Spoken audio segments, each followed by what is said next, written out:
staying for the Silky chat. My name is Melanie, and I'm from Starry Acres Silkies. I breed Silkies and most recently Salmon Faveroles. I live in Westminster, very small breeder, so I only have probably about 50 birds. I specialize in the splash and the blue colors. I do have some others, of course, for fun. My favorite, paints. I thought that we would start today by just going over what is a Silkie. So, do you guys have Silkies already? You do? Couple? Mm-hmm. So, Silkies are unique in that they don't have the hard feathering that a normal bird does. Their feathers are called silkied, thus the name. And what that means is they don't have the barb that runs down the center. Majority of their feathers are more like a down because they lack that barb. And that affects them in a couple different ways. Nutritionally, it means that they need a higher level of protein because of the feather type. It's much harder on them during a molt. Also with the changes in temperature, because these chickens can't fluff up like the salmons that you see right there and get airflow between their wings and keep warm. These guys don't have that option. Also, when they get wet, they don't have the oil slick and the oil gland that a regular chicken would. So when they get wet, they're kind of like a sponge. Unfortunately, huh? So going over the Silkie, Silkies have what they call a walnut comb. I'm assuming you guys have seen straight combs before, okay? And that's what you'll see on the Salmon Faverolles is the straight comb. There's also a rose comb and different variations of that depending on the breed. Well, Silkies have what looks like kind of a knot on the top of their forehead, and it's called a walnut. They also have a black beak, dark eyes, black skin, black feet, black bones, and the meat is black as well. So they're very unique in that respect. They also have an extra toe, so they have 5 toes. And I'll walk around so everyone can see the feet. They're known for being the puppy dogs of the chicken world, whereas the Salmon Faverolles are known for being the peacocks of the chicken world. And that's because the boys are so much different than the girls. They're very vibrant, colors are very shiny and beautiful. The girls are more of a salmon throughout, very even tone. So because the two are so different, peacocks of the chicken world. So we've got peacocks and puppies. So as far as the rest of the bird goes, Silkies have on their wings what they call feather shredding. They have regular feathers with your barb in the middle on the wings only. And for the standard for Silkie, they want them to be shredded about 1/3 of the way up. So if you look at this bird's wings, you can see that there's some shredding on the end, on the tips. That's what you want to see in a Silkie. So you did a good job, good example. All paint, and paint is basically a variety that has one copy of dominant white gene, which is a leaky gene, and that's why you see little swatches of black leaking through. So it's an incomplete dominant, allowing that color to leak through. If this bird had 2 copies of the gene, it would be solid white. I don't think I brought one with me, but it would be solid white. So this is a little girl. You can hear her. The boys tend to have a honk. Can't really tell though, which is another good point. Silkies are one of the breeds that takes the longest to mature. So you're talking 4 to 6 months before you know if you have a little boy or a little girl. Now you can tell before that, obviously, in some of them, and I grabbed a few that I know for sure are girls, so that I can show you what features make me assume that. But a lot of breeders sell them as chicks and straight run for that reason, because for us to hold on to a bird for 6 months and feed it and care for it and then not know what it is, it's a lot for a breeder. So majority of the silkies you're going to find for sale are going to be straight run chicks for that reason. How old is she? She is right now, I would say probably almost 3 months. Yeah. So, and I'll pull out another color. So this is paint. Good job, honey, girl. So this little girl, and while I'm getting her in position, I'll talk a little bit about that. So when you hold the chicken, and you'd be surprised, a lot of people that have birds have never held their chicken this way. And you know, they flap around and they fall out of your hand. And so the best way that I found is I have the chicken's legs between my fingers and I'm gripping both of the legs. So if I do this or swing her around, she can't go anywhere. Having her breastbone right in the palm of my hand makes her feel secure. So she's not panicky. This is a little girl. She's very young. I am probably 99% confident as a breeder that this is a little girl, because if you look at her comb, there's several things. Remember I said they have a walnut comb. Hers is very thin, almost can't see it. Girls tend to have a very thin, narrow comb, whereas the boys will have more of an actual walnut, looks like a literal walnut. So that's one of the reasons I believe this is a girl. Another reason is in silkies, at a young age, they can start developing their streamers. Does anyone know what streamers are? Okay. So in silkies, the feathers on the crest, and this is the crest of the bird, will develop streamers on the males, usually when they start to mature, sometimes earlier. When you start to see those, you know that it's probably a boy. I'll see if I can find, I don't know if I brought any that I know are boys, but see how the feathers are rounded? That's a pretty good indication of a girl. Now, there's always one that surprises us, so, but I'm 99% confident she's a little girl. And she's the color that we call partridge. So if you look at her feathers, I give you a wing, you see her shredding is not as much as the paint, but she does have some. Those little specks, that's what they call partridge. So she's not the correct color partridge because she's a blue based. Silkies are hard to tell the difference between dark blue and black. So a regular partridge would be black based. She's a blue based. And she is what we call a showgirl. So when a bird has one copy of the naked neck gene, it's called the showgirl. And it has a pretty little bow tie right underneath.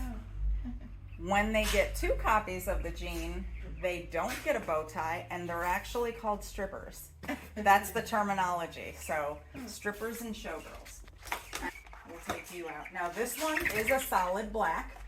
You can tell that her underfluff is not as light blue like that one, and as she ages, it'll get more of a chocolatey color.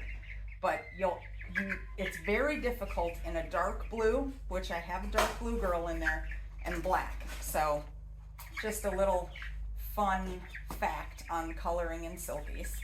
Again, she's getting her shredding in, but you can kind of see sometimes one wing is more shredded than the other, but she's going to be a very fluffy girl. So, and actually I'm going to bring out your sister because she's even fluffier. So one of the common issues you have with a silkie is the fact that it can be difficult for them to see, especially when they're the show type. So this is a show type bird. I show my birds, and they have very big crests. We actually breed for that. When looking at a silkie, you want to hold it up high, and you want to look and see if that bird has a clear line of sight right down the beak from the eye. So if she holds still, which she probably won't, you can kind of see the line from her eye down her beak. This will be important for you.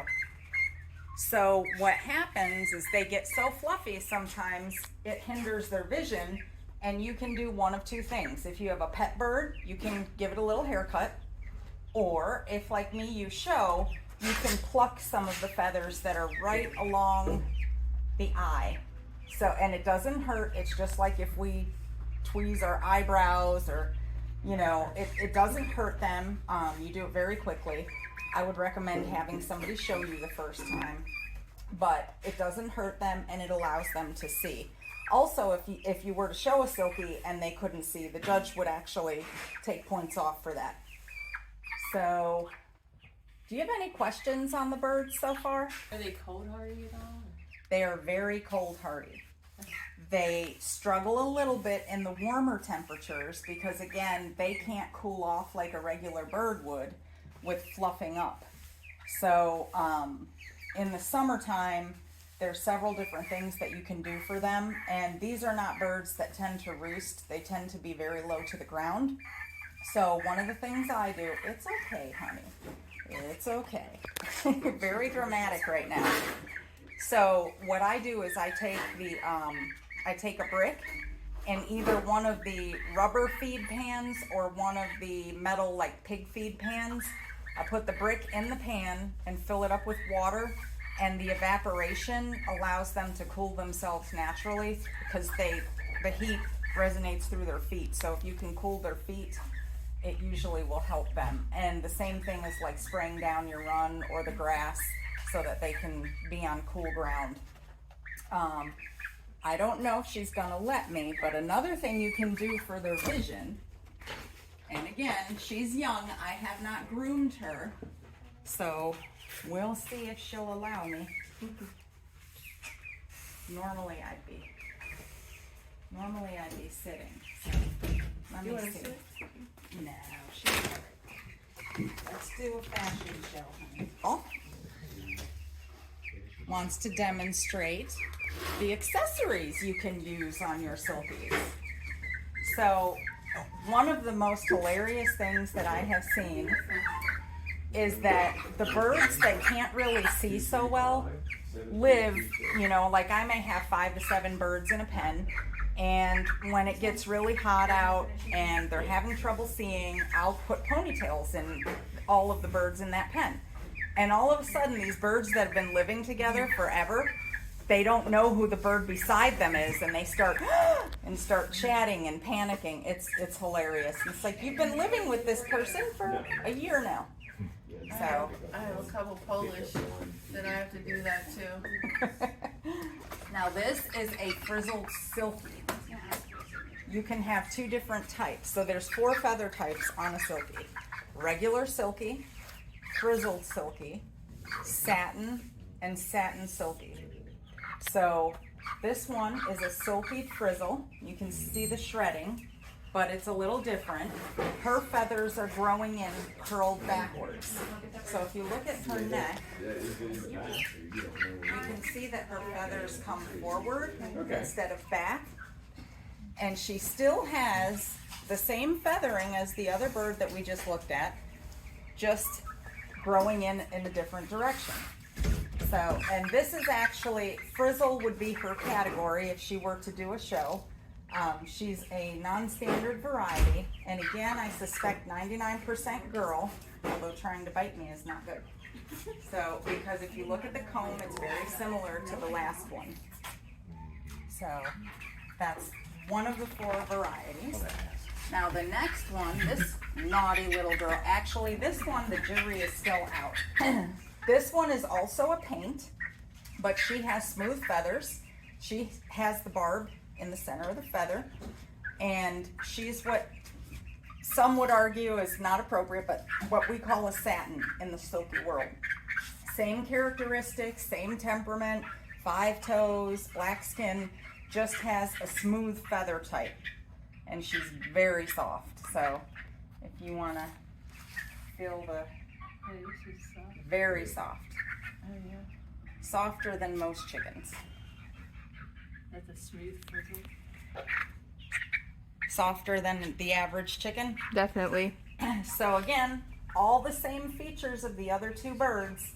Her feathers are growing out this way, they're growing backwards, but they're satin, they're not silky. So the term silky is an actual feather type. We call the birds that because they are silky feathered. But in general, they are a more docile breed, so the boys tend to be more docile than your large fowl. Even the meanest, even the jerkiest silky I have isn't as bad as like a mean hen of a full size chicken. I agree, 100%. Usually the jerky ones just stand still and stoic, like they don't care about you at all. Like they're just like guarding like a sheepdog. Right. Yeah. And how big are they full grown? Or do you have any that are close to? So I have full grown ones. I didn't bring them because the bigger they are, the messier they are. But these guys are probably about half size right now. Okay. They're a robust bird, and I'm not sure why they get a bad rap, but they are good egg layers. Mine tend to lay too many, so they get fed back to the girls. I do. They love to be mothers, so oftentimes you will find if you had 5, you'll find one that's broody and won't leave the nesting box, but what she will do is steal the eggs from the other 4 that are still laying and happy to donate. So you'll find out one day when you have 20 chicks coming out of the coop. They tend to not stop during the winter also, so you know, everybody says you don't get silkies for the eggs. They're not as great of an egg layer, and personal, you know, after 5 years of breeding them, I've got to say they put other breeds to the test. May not be as big, but they're not a bad size. One is what you consider blue, and this one it's easier to tell that it's blue and not black. So this is the color that you want to breed to if you're breeding for blue, where it's definitive. Yeah. This one again, I could be wrong, but I'm leaning towards girl. Again, leg banded. Now this one is a good example of what you don't want. See how it has 2 little white toes? So this one would never be a breeder bird for me because we want the black skin, black bones, black beak, and dark eyes. We don't want to see little patches of white on the feet. See, this is what they call pigmentation holes. So pigment is bleeding through. Chickens actually only come in 2 actual colors and then the absence of color. So every single chicken you've ever seen in your lifetime is either black based, red based, or has the absence of color, which gives you white. Now with those 3 colors, or really 2, there are genes that modify the color, and that's what gives you blue. So blue is just modified black. So is lavender. They're 2 different modifiers though, so genetically they're not the same. A lavender bird and a blue bird can look the same, but genetically speaking, they'd never breed true. So thank you, little one. She just did a little purr for a second. I don't know if you could hear it or not. Is she heterozygous for the blue, or? She came from paint breeding, from a test hatch. So I would say no, but she's a cute little girl. She's gonna be nice and fluffy. This comes with years and years and years around the silky breed and things I wish that people would have told me. So first and foremost, when it comes to nutrition, you have several different options in this area. You see a lot of Purina feeds, you see Nutritional, some Kalmbach. So in looking at all of those brands, because I've spent hours just doing, you know, analysis of the ingredients and what's included, because for breeding birds, it's very important for me.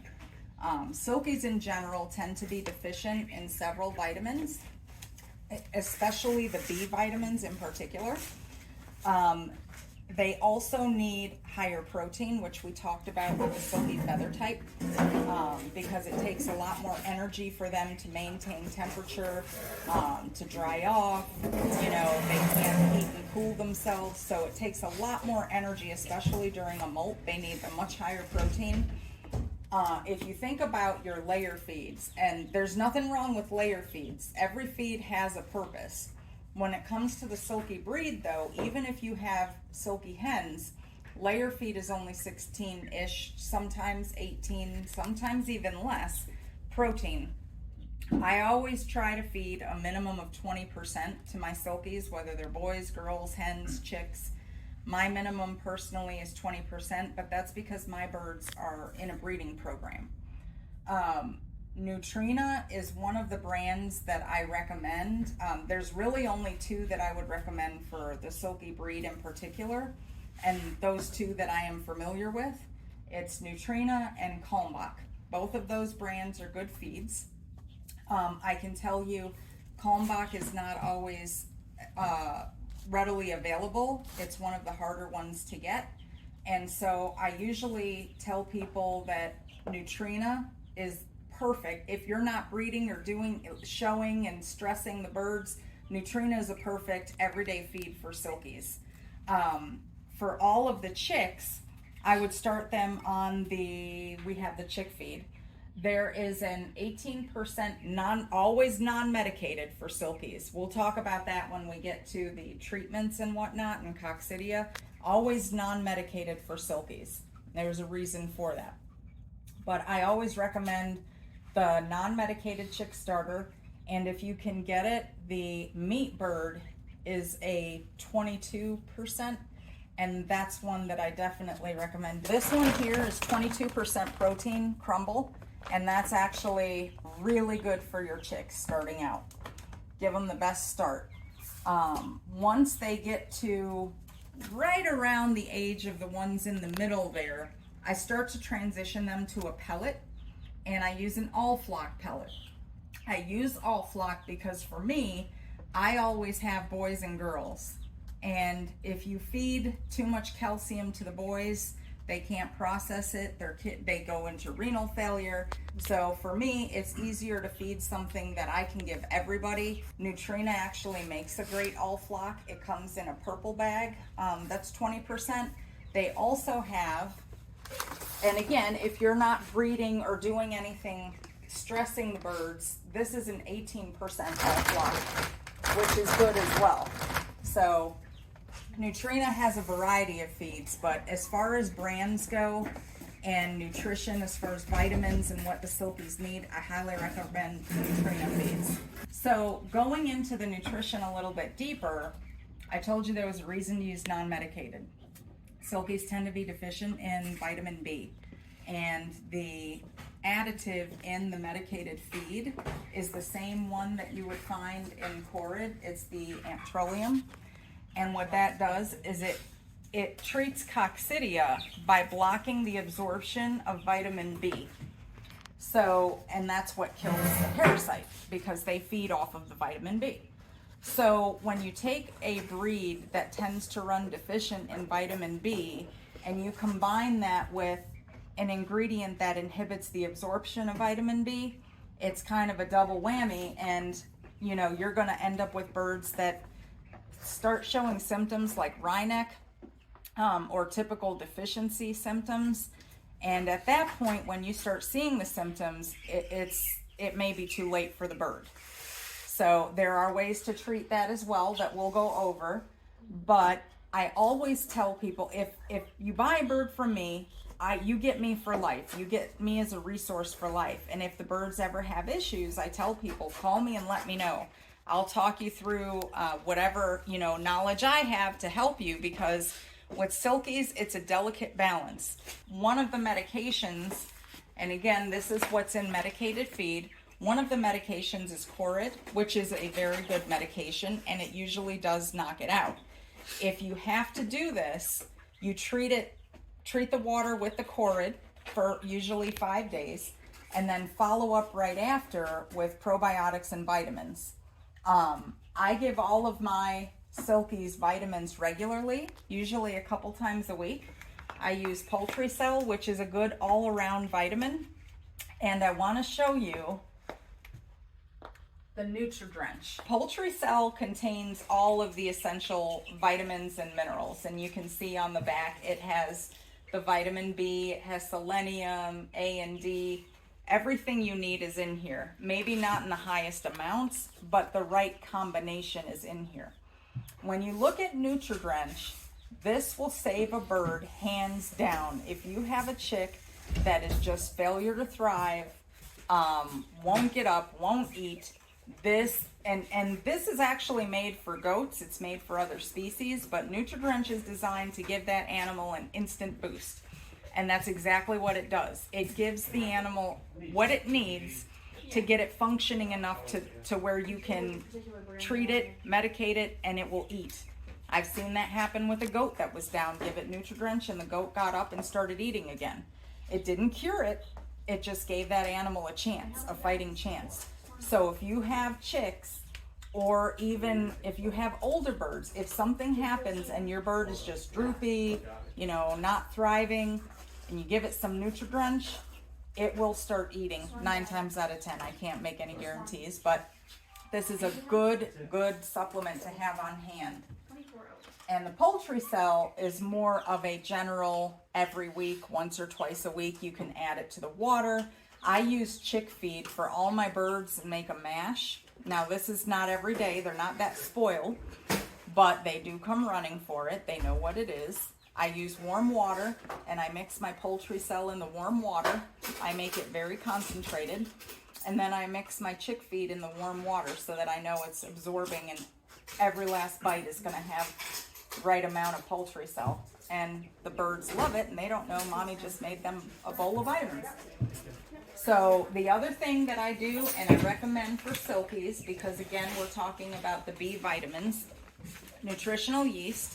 There's many brands. You can find it in livestock stores. Sometimes they sell it for livestock. I like going to the grocery store and getting it, or Target. You can find it at Walmart. It basically smells like popcorn, and they're yellow flakes. They're good for people. Thus, I buy it at the grocery store. The chickens go crazy for it. And you sprinkle this on top of the mash with the other vitamins, and you've got a power punch. So keep your birds healthy. Another thing to keep in mind with the vitamin B is that you also need helper vitamins to help absorb that vitamin B. So things like wheat germ, sunflower seeds, high in selenium and vitamin E. You need all of those to work synergistically, because some of them the birds need, some help them metabolize the others, so they all kind of work together, and you want to make sure that whatever you're giving them has the right combination. I also use, and this is a good source of vitamin E, I use poultry power, and it smells very sweet. It's got the omegas.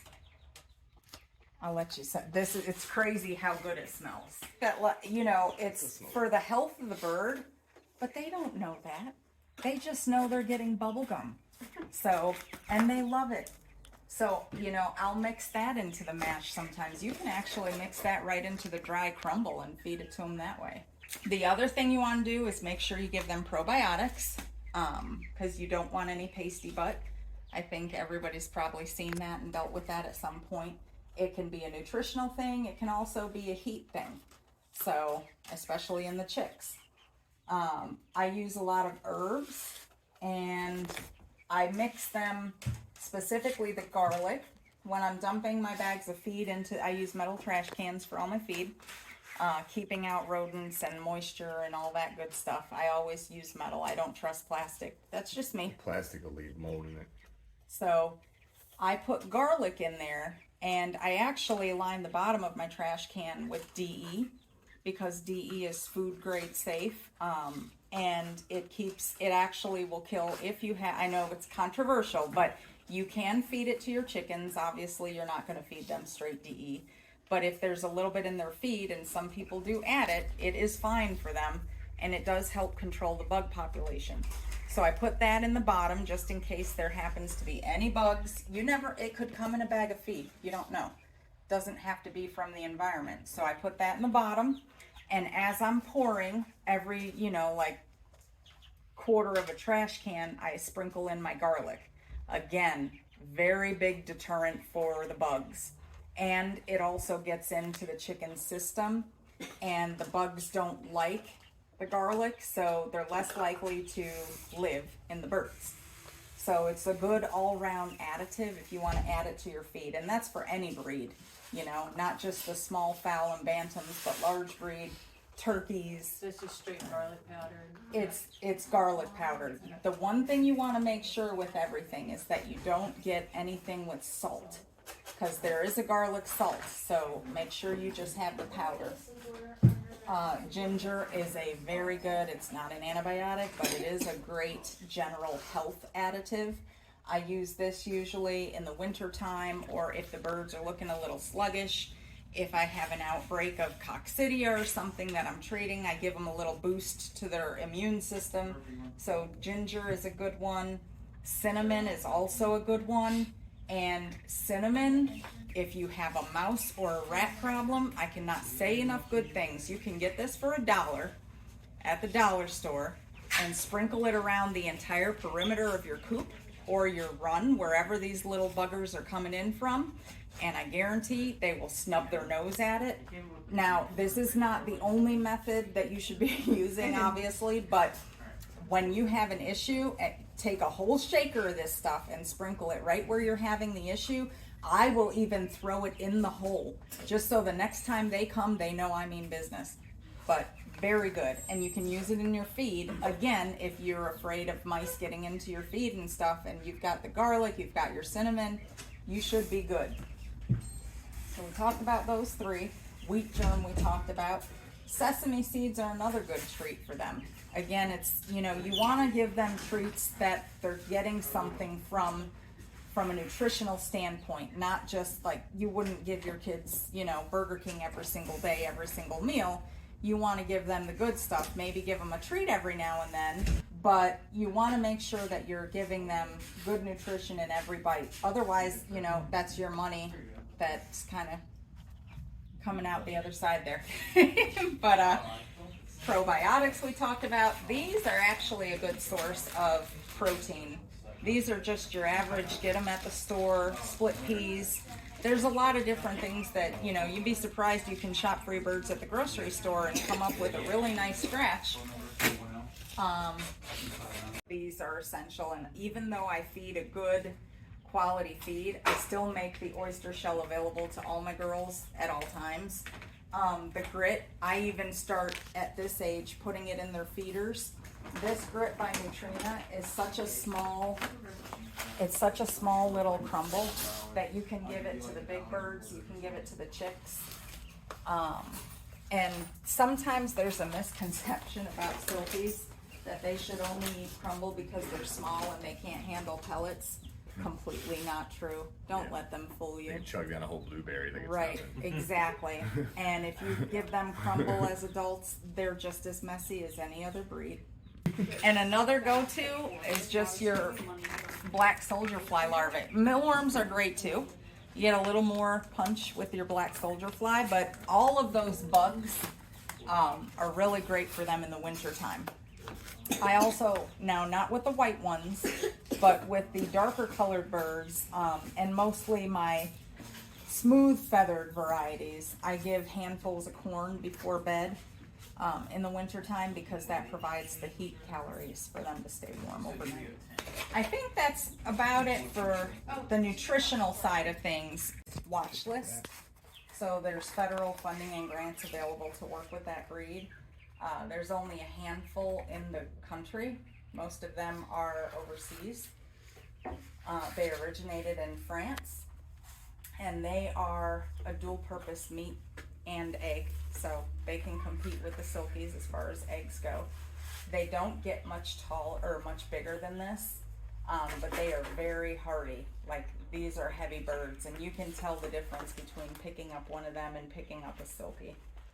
Just very sweet. And actually, if you look at my page, these girls I have not worked with as much because they're young and she wants a dust bath, but I do a lot. One of the things that I'm known for with my customers is taming.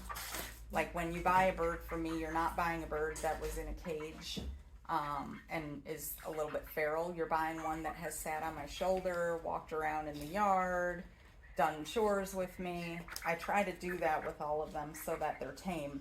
So if you look on my page, there's a picture of one of her older sisters at the fair that just won grand champion, and she's sitting literally on my shoulder. They're just snugglebugs. They're very chatty. Very chatty. They're known for being chatty babies. Why are they so few?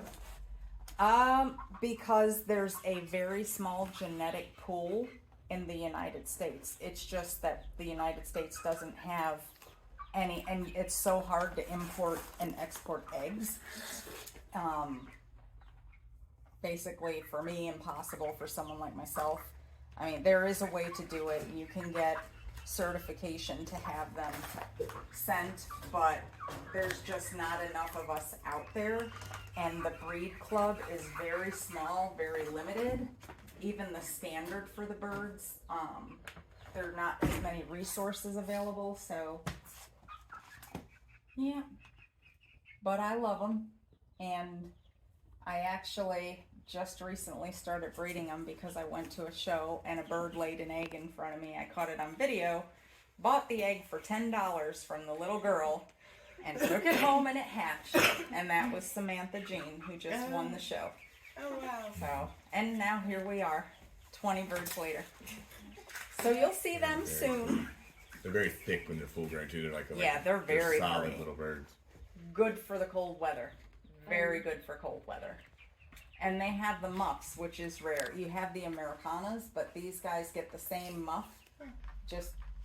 I just love the features of these birds. They're also feather-legged. That's the division that both of these birds compete in because they're both feather-legged. Both have 5 toes as well. So there's a lot of similarities personality-wise, very docile.